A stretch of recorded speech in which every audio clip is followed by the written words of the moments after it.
Bien-aimés dans le Seigneur, nous vous saluons dans le précieux nom de notre Sauveur et Seigneur Jésus-Christ. Tozali na esengo mingi ya koya là où vous êtes pour kokabola na bino liloba na Nzambe. Tozali na kondima ete Molimo Mosantu azali na kati na biso. Yende akodispose mitema na bino pour que pe matoi pour que boyeba na kolanda liloba oyo na bokebi mpenza makasi. Tosengi ete lisungi na Nzambe ezala likolo na biso de façon que le quelques minutes tolekisa na bino elongo ezala bénéfique, profitable mpona bomoi ya moko na moko ya baye oyo bazali kolanda biso. Lelo oyo bien-aimé toza kokende kokabola lisolo moko kolandisama na makomi na Nzambe oyo ezali kopesa motema pasi ntango tozali komona yango kosalama katikati na lingomba ya bana na Nzambe. Ce que nous voulons parler aujourd'hui ezali ba-accusation oyo ezali porté na bana na Nzambe tina niveau ya bamedia. Secret ya bana na Nzambe eza lisusu te, respect eza te, considération eza te, et surtout confiance oyo fallait bato bapesa na bana na Nzambe, bapesa na basali na Nzambe, bapesa na etonga na Nkolo Yesu. Lelo oyo ezali na problème très sérieux à cause ya comportement ya bandeko mosusu oyo bazali kososola malamu te. Nini esengeli kosala makai ya un problème na kati na bana na Nzambe. Yambo nakende kopesa ba verset mibale oyo ezali très mal compris, mal interprété, wapi bato bazali kosappuye na yango pour que ba justifier comportement na bango ya soki ndeko moko asali mbeba na kati na etonga to na lisanga ya bana na Nzambe. Bango baza kokima mbangu kokende na ba télévision na ba chaîne na YouTube mpona koexpose bandeko wana. E na ntango wana bandeko baza bakolo ba chaîne wana baza kosala mbongo ebele parce que ba vie na bango eza komata compte na bango eza komata na YouTube sur base ya nombre ya bato baza kotala ba élément oyo bango ba projecté. Et lelo nous remarquons tous que ceux qui ezali likambo ya mosali na Nzambe surtout azali répété, bato nyonso tu bakose donner na yango balinga batala yango bakolinga bayoka eloko nini ezali koleka pour que baporte ba critique non seulement na mosali na Nzambe oyo azalaki oyo ya kweisami, mais ezali kokende kotouche basali na Nzambe nyonso tu. Et soki etouche basali na Nzambe nyonso tu boyeba ete l'église est affectée, basali na Nzambe nyonso tu bakomi affecté, bakomi déconsidéré, crédibilité oyo esengeli tozala yango liboso na mokili, liboso na bandeko na biso tozali koperdre yango. Baverse wana nalobi ezali mibale oyo ezali très mal comprise. Et ce que yango na bokebi te okomona lokola ce sont deux versets ezali ko se contredire. Mais en réalité ces deux versets ne se contredisent pas. Ya yambo ezali na 1 Timothée chapitre 5 le verset 20. Bible bina biso ceux qui pêchent reprends-les devant tous afin que les autres aussi éprouvent de la crainte. Babi soki moto moko to bato moko basali lisumu esengeli ko reprendre bango liboso ya bato nyonso tu, ko reprocher bango liboso ya bato nyonso tu. Na tina ete ba oyo bazali kolanda ndenge reproche ezali kosalama bango bazwa pe bobangi bayeba ete soki nga mpe nasali mbeba bakobimisa nga na poasa bakolobela nga liboso na bato nakozala lisusu moto na lokumu te mpe bato bakosala nga lisusu confiance te. Et bato bazali comprendre que ce verset ne veut pas dire que Seigneur toza bandeko na biso o basumuki to o bakwesami to mema bango liboso na etando ike ko exposer bango publiquement à la face du monde na bandi interprétation na ezali fausse. Quand on dit que le Seigneur te reprendre bango devant tous, ezali awa na cercle, ezali na circuit moko bien fermé ya bana na Nzambe. Ezali kati na ba Kristo nde Seigneur te reprendre bango. Ezali te que toi invité bato mokili parce que bato mokili démarche ezali ba mona que église ezali ko se comporter malamu, ba frère baza ko se comporter malamu de façon que bazala attirer même na comportement ya église ya ba frère ya ba sœur na kati na etonga pour que bango pe baya epai na Nzambe. Mais tant biso toza kozwa makambo o bandeko basali ya mabe bakoisami toza komema ngo vers bapayen ezali kopesa esengo te pe ezali kopesa bapayen makasi te esengo te ya koya pe vers biso parce que bazali komilobela ete tala bizaleli bazali nango ezali ya mabe eza malamu te bazali kosumuka ntango nyonso so mpe toke kuna tokozwaka mpe eloko ya malonga te. Donc ce que je voulais dire ezali ete na verset oyo moi mikakatano ezali na bandeko mingi quand on dit devant tous, ceux qui pêchent reprend-les devant tous. Devant tous ne veut pas dire que nous devons les reprendre devant le monde ou devant les télévisions.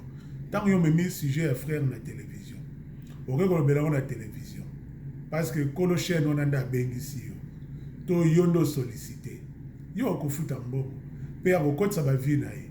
Alors il y a ça ko sala mbongo, église ezali ko perdre, pe lola ezali ko perdre. Alors ezali libaram. Deuxième verset oyo na linga ki totanga ezali na mukanda ya Galates chapitre 6 le verset 1. Balobi frère, si un homme vient à être surpris en quelque faute, vous qui êtes spirituels, redressez-les avec un esprit de douceur. Prends garde à toi-même, de peur que tu ne sois aussi tenté. Balobi, soki mutu moko ba surprendre na faute moko boy. Bino bate oyo botondisami na molimo. Bo redresser avec un esprit de douceur. Bien-aimé, douceur ezali qualité moko monene. Ezali qualité ezali requise pour un chrétien nyonso to. Ce que na douceur te ozala brutal. Ce que na douceur te ozala méchant. La réaction na yo ekozala purement épidermique et charnelle. Tandis que mutu aza na douceur, aza mutu oyo atondisa makana bwanya na komikitisa pe bolingo ezalaka mingi na motema na ye. Mais mutu azangi douceur, haine et se faufilaka facilement na bomoi na ye obandi pe koyina. Alors na o etali ndeko oyo bauti ko surprendre que asali mbeba balobi bato oyo bazali spirituel, bato batondisami na molimo, ba redresser avec un esprit de douceur. Balobi te que bato oyo bazali na position moko bona église te. Balobi bato oyo bazali na un esprit o bazali spirituel. Bato nande bakene ko redresser ndeko wana. Alors verset ya liboso totangaki na 1 Timothée 5:20 ezali koloba ete il faut qu'on reprendre devant tous. Mais abalobi to redresser avec un esprit de douceur. Ndenge na lobaki yambo ko reprendre devant tous ne veut pas dire, je voulais bien le dire, ne voulait pas dire que le Seigneur t'a mémaillé, liboso na bapagano, t'a mémaillé na télévision, t'a exposé, or ça t'a mémaillé na télévision, et ça malamu te. Pour eux, ceux qui basent au salam, makambo wana lelo ya kozwaka baproblème ya basali na nzambe, baproblème ya bakretien bandeko kati na lingomba ya bampaka bazokende nango na bitando ya mike na batelevizio na bachaîne na YouTube oyo ezali ke mokili mobimba bazali kotala bango baza kokanisa ete devant tous wana ezali kocouvrir bango, donc ils ont raison d'amener ça devant le public comme ça. Bien aimé na koyebisa yo ozali kosala oyo elongo banite na liloba na nzambe. Et Galates 6:1 azali ko contredire 1 Timothée 5:20. Quand il dit devant tous, c'est devant les frères chrétiens, donc les frères et sœurs chrétiens. Donc auditoire wana ezali na bapagano te na kati na auditoire wana ezali auditoire ya bayo bazali spirituel, bayo bazali ko aspirer na makambo minene elongo na nzambe, ezali te ba infiltrer o bakoti baza balu bakoti na poso ya meme bayoka makambo ya etonga babima bakende kopanza ngo na libanda, eza kosala mpasi mpe ezali malamu te mpo na biso bakristo. Tozali koaffaiblir église, tozali kofortifier église te, tozali kosatire peut-être bafanatique mingi lelo bakoma bavedete ya batelevizio alekaka alobelaka mabe kaka ya basali na nzambe, ye alobelaka kaka mabe kaka ya bafrère na basœur ya église. Et lelo oyo bato bakoma kolinga kolanda bango mingi na bawhatsapp na bafacebook na bayoutube bakoma vraiment fréquent, bazali partout na bachaîne wana to na social media wana baza partout et baza kosala succès na ndenge na bango. Laissez-moi te dire ce que vous êtes en train de faire. Si vous n'avez pas l'approbation divine, mosala na bino ezali nul. Et tout ce que vous êtes en train de faire, vous allez s'attirer une malédiction sur binomoko sans le savoir. Makambo ya basali na nzambe toki ko régler na télévision te. Makambo ya basali na nzambe toki ko memango na place publique te, wapi balu bazali et bazali prêt pour na ko véhiculer information ya mabe afin que ba affaiblir l'église. Donc tout ça la keba ce qui problème ezali na kati na biso esengeli toyeba ke tosengeli ko reprendre bandeko na biso avec un esprit de douceur et tokosala yango te ke pour que to décourager bango, tokosala yango pour que to sunga bango nde bisika bakwesamaki batelema bazongela nzambe na pikiniki nyonso et va continuer nzela na bango na Yesu Christ. Donc ce sont là les deux versets oyo bato bazali ko opposer yango otokoki ko opposer yango te.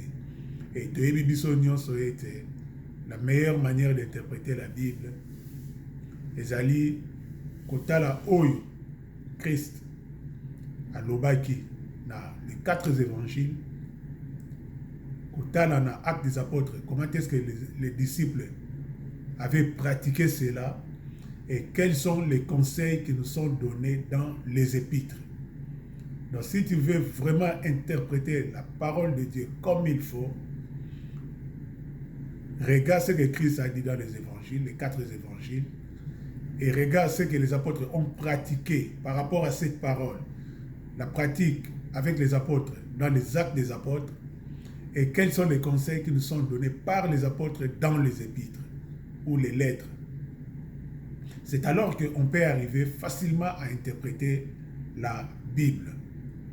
Et le Saint-Esprit rempli dans la vie d'un chrétien ne peut que lui guider à travers la Bible pour que l'interprétation ne soit pas erronée.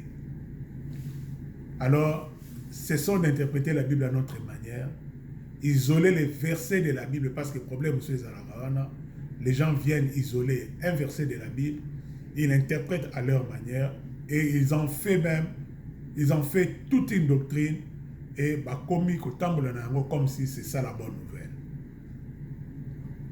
Aujourd'hui, comme nous venons de le dire, bien aimé, les alliés maramouté que ce qui problème est na kati na biso to ki makambangu na baitando ike pour aller exposer nos frères. Bible le dit na biso même que qui es-tu Dans le canal Romains chapitre 14, verset 4. Qui es-tu toi qui juge un serviteur d'autrui? Et la suite dit, ce qui a couillé, attends à couillé 7 fois, attends à couillé 1000 fois. Et ça problème n'a pas parce que Nzambe a lobby dans le télévisé. Nous n'encourageons pas ceux qui tombent. Nous ne les soutenons pas. Mais nous ne voulons pas que les gens entrent en conflit avec Dieu et sa parole. Parce que toute personne qui entre en conflit avec Dieu et avec sa parole, ah, bien aimé, personne ne peut résister devant Dieu. Cette personne-là, Azali tout simplement frappé de malédiction. Parce que Azali en conflit dans Zambé, Azali en conflit dans le Bananza. Nzambalobi ne touchez pas à Méouin. Dieu a dit ça, ne touchez pas à Méouin. Vous ne connaissez pas la relation que cette personne que vous êtes en train d'accuser entretient avec son Dieu. Et vous ne savez pas combien est-ce que Dieu l'aime. Vous ne savez pas combien est-ce que Dieu compte sur lui. Du moment où vous allez vous accuser et qu'il y a Zonga qui a côté retraite à réparer dans Nzambé, vous ne voyez pas que vous êtes en train de vous compliquer la vie sans le savoir. Moi, j'ai toujours conseillé les gens de ne pas accepter l'ensemble où on parle du mal des serviteurs de Dieu. Les lots oyo, on écoute à réunion entre amis, on écoute à visite, on au salama, et le sujet à ma solo na bango, basali na nzambe. Une maison comme ça ne peut pas être bénie. Où est-ce qu'il y a un débatteur, il y a ma solo kaka, ma sujet kaka basali na nzambe. Église, basali na nzambe. Église, oh kuna sala kiboy, oh kuna zone sa kiboy. Bien aimé, nala bisayo, ne recevez pas des gens comme ça chez toi à la maison. Parce que ba omemela yo, ba pambolité, ba omemela yo malédiction. Bible lobi yango polele, qui es-tu toi qui juge un serviteur d'autrui? Qui es-tu? Yozanani. Myriam na Aaron, ba telema qui peut juger Moïse. Nous connaissons la suite. Aaron a été épargné parce qu'il avait une mission de Dieu avec Moïse. Mais Marie a été frappée de la lèpre. Au point que Aaron, qui est dans Moïse, a dit, mais bon de la nzambe na yo, a Marie. Et qu'est-ce que Moïse avait fait? Il a accepté la demande de son frère Aaron. Il a prié et Dieu lui a répondu à lui, est-ce que ceux qui me marient, c'est pour quelque temps, ma wapi. Donc Dieu a frappé Marie parce que Marie parlait du mal d'un serviteur de Dieu. Bien qu'il soit son frère biologique. Bien aimé, ceux qui m'ont dit ça, bengame pas in nzambe pour kasal nzambe. Ataboza na makila mo, ataboza na fabi mo. Faites attention de parler du mal de lui. Dieu le considère comme juste. Et la Bible dit que les yeux de l'Éternel sont fixés sur le juste. Et ses oreilles sont attentives à leurs prières. Donc il faut faire très attention de parler du mal des serviteurs de Dieu. Je voulais ici donner encore un petit conseil. Nabaye o bazali na ba chaîne na bango, ya ba YouTube, bazana facilité à Facebook, bazana ba WhatsApp, bazana ba Instagram, na ba yoki biloko ko comment moi ibelé. Bino dozali ba responsable ya ba chaîne wana. Faites un effort. Je sais que vous avez besoin d'argent. Mais vous commercialisez le colo ya tout. Ya ba sali na nzambe te. Qu'un serviteur de Dieu a eu des problèmes avec tel monsieur ou citoyen ou citoyenne, allez bien besoin si j'ai un banamoko bambi na chaîne bino pour que vous ça la vie. Et allez malamouté. Beaucoup avancé. Ça je vous dis vrai, vous n'allez pas avancer parce que vous attirez la colère de Dieu sur vous-même et sur vos business sans le savoir. Arrêtez avec des sujets problème est entre nous et de comment non, bien aimé, ça ce n'est pas l'église de Jésus-Christ. Et curieusement, vous remarquez que ce sont des frères aussi. Ils se déclarent frères à la télévision. Nazali frère, Nazali ceci, Nazali cela. Mais quand il y a un sujet, ils allaient affaiblir le royaume de Dieu. Ils allaient affaiblir le thème qu'on dit, il y a des pagans pour que il y ait une église. Il y a beaucoup de sujets dans la politique. il y a beaucoup de sujets dans Mboka Congo, il y a beaucoup de sujets dans le monde. Vous pouvez emprunter les sujets dans la télévision pour débattre sur Yamo. Arrêtez de débattre sur les serviteurs de Dieu. Arrêtez de débattre sur l'Église pour laquelle Jésus-Christ est mort. Il a versé son sang pour racheter l'Église. Alors ne blaguez pas avec l'Église de Dieu. S'il vous plaît, bien-aimés, ne blaguez pas avec l'Église de Dieu. Je vais lire encore un verset, quelques versets de la Bible, dans le livre de 1 Corinthiens, chapitre 6, les versets 1 à 11. Je crois que nous allons lire jusqu'au verset 8. Je lis ceci.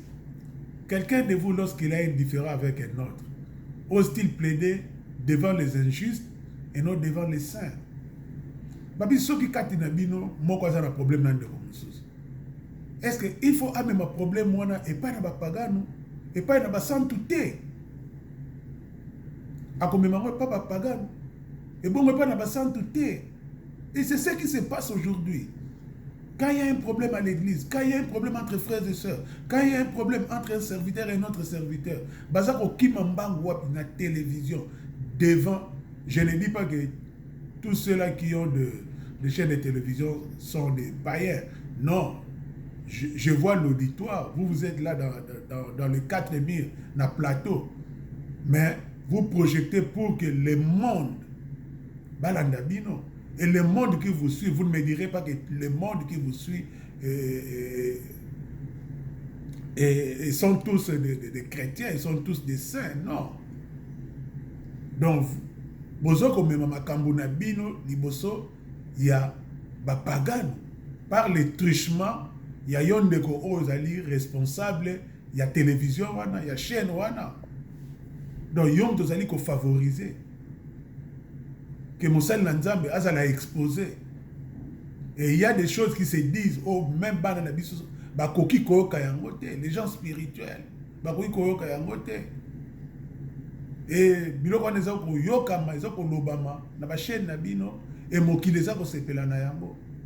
On fait des commentaires, on pose des questions. Dis-nous, pasteur, dis-nous, évangéliste, dis-nous, prophète, ceci, cela. Qu'est-ce qui s'est passé? Donc, c'est un peu compliqué là. Quelqu'un de vous, lorsqu'il a un différend avec un autre, ose-t-il plaider devant les injustes et non devant les saints? Bien aimés, nous sommes des saints. Dieu nous a sanctifiés. Il nous a déclarés des saints. Nous sommes des saints. Tozaliba santu, liboso na nzambe. Ce qui est problème est entre biso, to souki sayango entre biso, to trouver solution entre biso et to bon de l'ensemble, en fait que Moussa Nanzambe et qu'il est toujours liboso. Et non que ce qui est problème est ça, kati na biso, to ki manango mbangu to ke romona papagane. Ce n'est pas une bonne chose. Exposer les frères, exposer les sœurs, exposer les serviteurs de Dieu, ce n'est pas une bonne chose. Verset de Lobi, ne savez-vous pas que les saints jugeront le monde? Bien aimé, biso ba santu ndeto kosambisa mokili. Les seuls dont il est question ici, ce n'est pas seulement les anges. La suite du verset va les prouver. Ce n'est pas seulement les anges, nous les saints. Christ a fait que nous soyons déclarés saints devant Dieu. Il nous a pris dans les ténèbres, dans la boue, dans la poussière, dans la saleté, dans le péché. Il nous a lavés, il nous a purifiés par son sang et il nous a rendus purs, irrépréhensibles, sans reproche devant Dieu. Il nous a présentés devant Dieu comme des saints, santu.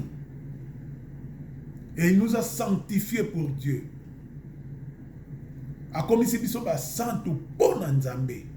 Atana mokili baza komona biso lo lenge moko na bango. Mais biso ba Christ to eba ete liboso na Nzambe tozali ba santu. Bo santu na Nzambe zali kati na biso. Nous participons même à la nature divine. Ça c'est le travail que Christ a fait. Ne soyons pas distraits. Alors, ne savez-vous pas que les saints jugeront le monde? Et si c'est par vous que le monde est jugé, êtes-vous indigne de rendre le moindre jugement? Est-ce que vous évitez que bino ne boko sambisa mokili? Et ceux qui mokili zali ko sambisa manabino. Kati na bino boko iko se rendre moi ba jugement mikete. Boko iko bongisa te entre bino. Lisumu nini oya munene mutako iko sala lelo oyo nzamba ko iko limbisa te. Et ce qui nous a dit, azali disposé pour nous limbisa ndekona. Pourquoi pas que soutenir rien na mabondeli ko bondela pona ye ko sala ete ndeko azonga na nzela malamu que d'aller exposer les frères. Basana nzambe mingi lelo bazana ba problème ba ko so sala nzambe te. Pourquoi? Parce qu'ils ont été exposés dans les médias.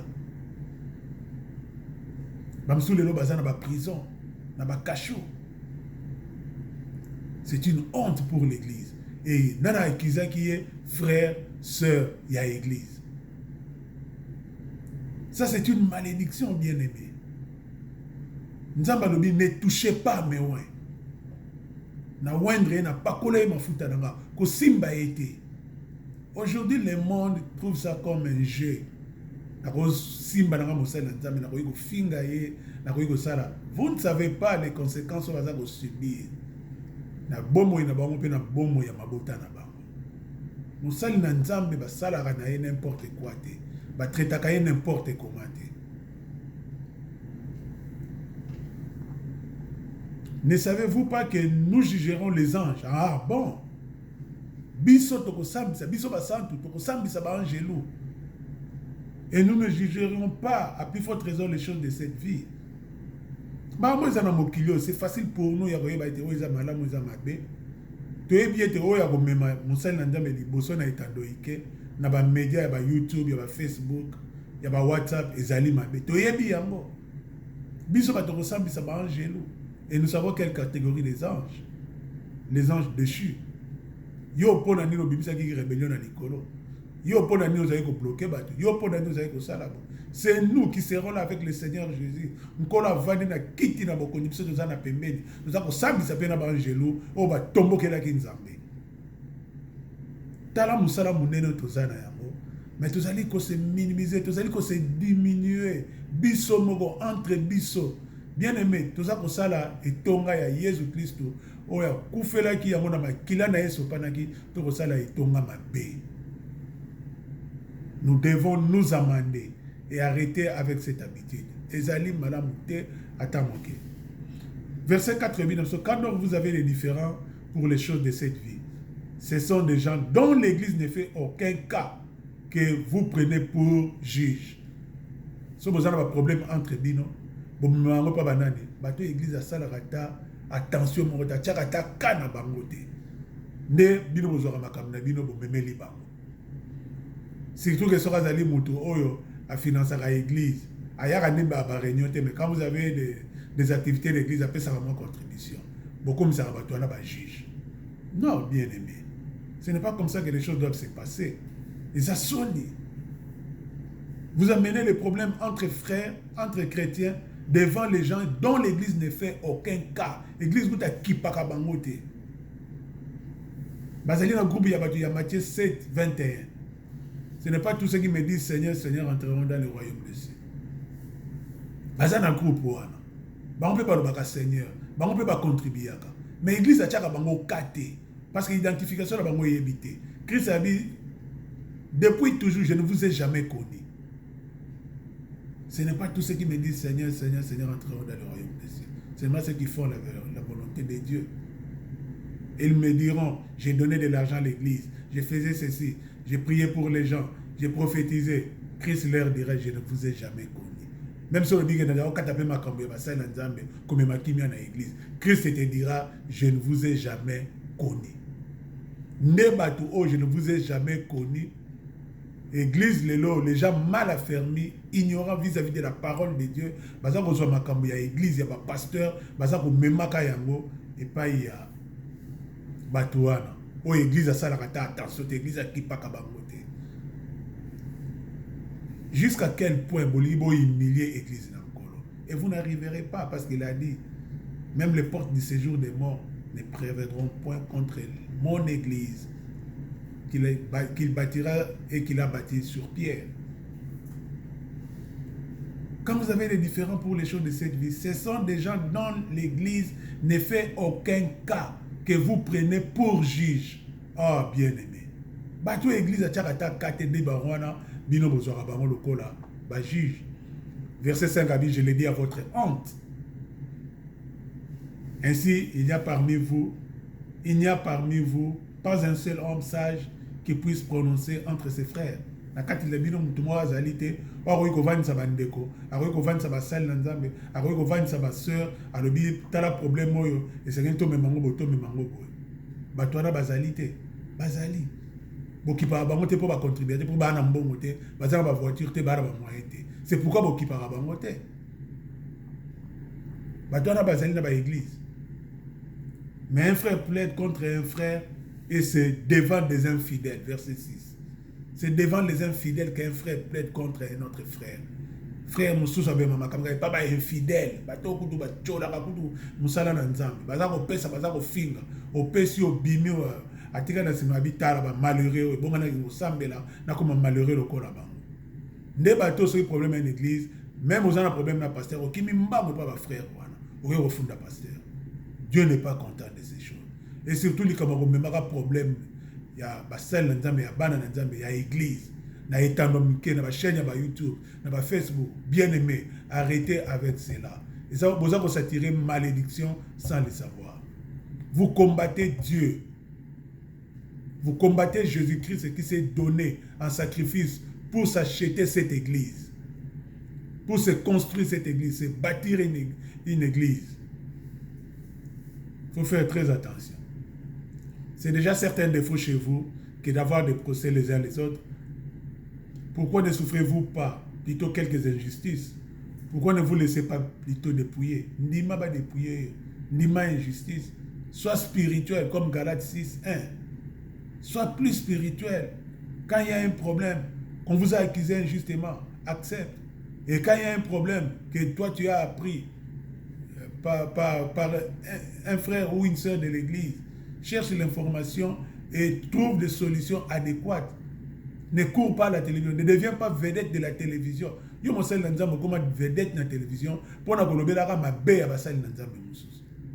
Ça ne se conçoit pas. L'église de Jésus-Christ est un seul corps, un seul corps. Moko azali toyi, moko azali zolo, mususu azali loboko, mususu azali nzaka, mususu musapia munene na likolo, mususu azali loboko ya gauche et à droite.